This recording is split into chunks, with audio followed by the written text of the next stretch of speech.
Welcome to a live subgraph transfer where we're going to take a subgraph that's already been published on Ethereum and transfer it to Arbitrum. We have a subgraph here that's published on Ethereum Girly, and it's going to go over to Arbitrum Girly, and it's the exact same process that you would go through should you be on Ethereum mainnet wanting to transfer to Arbitrum 1. So let's follow this through step by step. But before we get going, there's three things that you should know.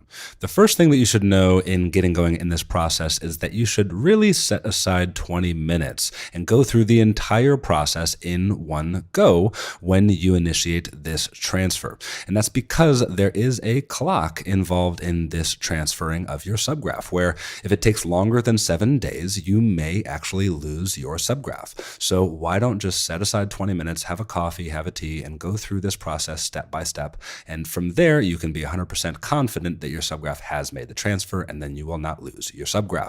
If you are having any issues at all with this transfer tooling, go ahead and check the link down in the description below to fill out a form and get in contact with us, and we will be able to help you out ASAP with your transfer issues. So yes, set aside 20 minutes, see it all the way through, and if you're having any issues whatsoever, fill out that form and we'll get back to you ASAP. The second thing that you should know when beginning this transfer process is that you really need to be 100% sure of the accuracy of the wallet address that you will be transferring your subgraph to. So if you have potentially input it incorrectly, or you're putting in someone else's wallet address, they will own your subgraph. So you really need to be 100% sure of the accuracy of that wallet address when you input it into the form, because you cannot change it after you have inputted and submitted that address. It could be an EOA, it can be a multi-sig, whatever you prefer. Just make sure you have control of that wallet, you have the correct address, and it's a triple checked that you have the power of that wallet, because I would hate to see your subgraph get transferred to the wrong address.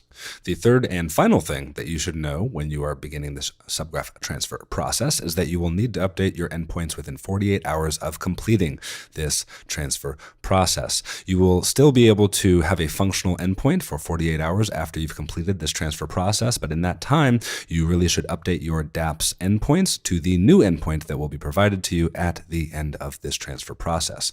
Also, what you're going to need to do is inform others that are using your old subgraph endpoint to update their endpoint to the new endpoint that you will provide them.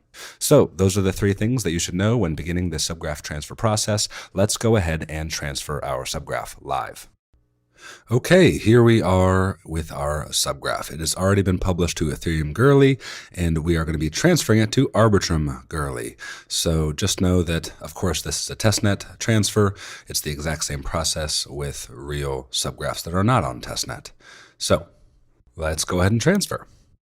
Welcome to the Transfer Subgraph to Arbitrum Girly landing page. Enter the next phase of the Graph network. Feel free to read those steps on the left, but what I want to do is highlight that this is the location where you will enter your Arbitrum wallet address that I described in the beginning of the video.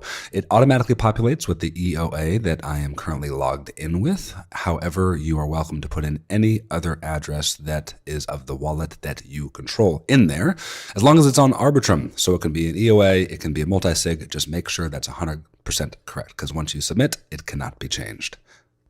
Okay, let's go ahead and transfer the subgraph. Click on Transfer Subgraph, and we'll go ahead and approve this transaction. And I will fast forward this until we get to the next screen where the timer will start. Okay, the timer has now started. And so this was the 20 minutes I was talking about as we're starting up. Have your coffee, have your tea, take a sip of either, and I'll be back when it's on to the next step where we'll confirm the subgraph transfer on Arbitrum Girly. And then we got a few other steps here, step 4, step 5. We'll get into those later. Right now, I will just fast forward this screen and I'll see you in a second.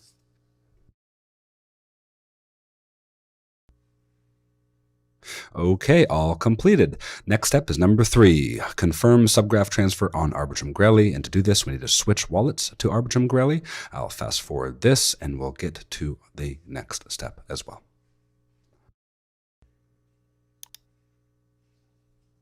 Okay, after sending that last message, we have been brought to this page. Incomplete transfer to Arbitrum. You have a subgraph that is partially transfer to Arbitrum, you must complete the transfer before the new version will be supported.